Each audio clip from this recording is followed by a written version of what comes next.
So if you're like many people, I'm sure that you're sick and tired of just playing scales alone. You're saying to yourself, I really want to learn how to play some songs, or at least have the ingredients or the tools to be able to go ahead and learn a song. So that's what today is all about. We're going to talk about the basics of playing chords. So if you skipped to this video without watching the scales video, I recommend that you go ahead and go back and please do learn how, what the formula is to make a major scale, how to play it, and please start practicing those because it is important. It is something that's going to help you out. But if you skipped here, then that's fine. We're going to go ahead anyway. So we're going to talk about major versus minor chords in just a second, but first we have to talk about musical intervals. So a musical interval is the distance between two notes. So if we start on our favorite note here, middle C, right? And again, this is important that you go back and look at the scales lesson. I'm going to use some terminology that I spoke about in the major scales lesson. So we're starting on C, right? We talked about the major scale being a whole step, half step, whole step, whole step, whole step, half step. 2 wholes and a half, 3 wholes and a half, right?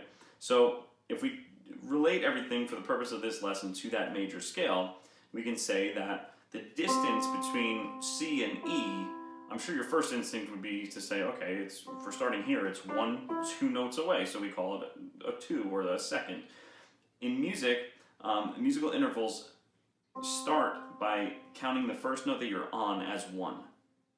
So if we call that 1, then we go on to 3. So for instance, between C and E, that is called the musical interval of a third. Not a second, because there's 2 notes. It's a third, because we count this as 1. So again, it's 1, 2, 3, so we call that a third. Right? So if we wanted to do a fifth, it would be 1, not the distance from 1. We wouldn't start saying, okay, we're here, and we go 1, 2. That's not what we do. What we do is start here and call that 1. We're calling the note C 1. So we go 1, 2, 3, 4, 5.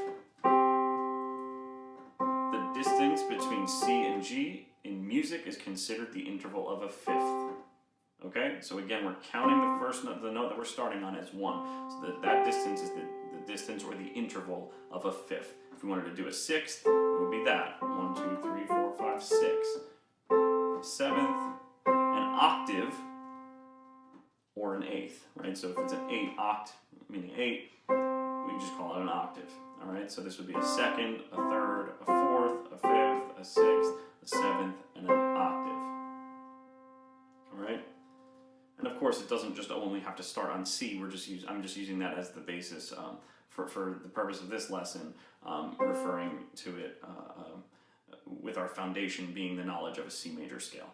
Okay, so now let's jump in to playing a C major chord. And so another word for your basic chords is a triad. Triad, tri meaning 3.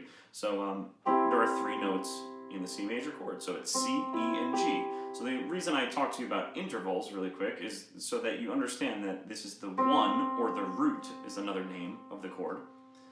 The root, it's the foundation, it's the fundamental note of the chord. It's a C chord after all, so we are calling it C major. So C is the 1, or the root. Then E is the third of the chord, right? Because it's 1, 2, 3. We just learned with intervals. So that's the interval of a third. So the note E is called the third of the chord. And then the G is called the fifth of the chord. So again, we're relating this to the major scale, and I'll explain why in just a second, because when we go to the minor, you'll have to see how it's different from the major scale. So that's a C major chord. So if you've looked at lyric sheets or chord sheets already, where they have the lyrics of the song, and then you see, let's say, the letter C over a certain lyric, it means to play a C major chord. So they don't actually put the word major or M-A-J or anything like that. There's no real abbreviation for major. It just assumes that you understand that when there's just the letter of the note, that you know it means to play a C chord, or like a C major chord, or a G major chord, or an F sharp major chord, or whatever the case may be. Okay, so when it's a minor chord, they'll usually put a lowercase m, or sometimes even M-I-N as an abbreviation for minor. So nothing means major, right? Just the letter itself, or the note name itself, and then lowercase m would mean minor, or M-I-N would mean minor. All right, so again, this is C major, or just a C chord. So C minor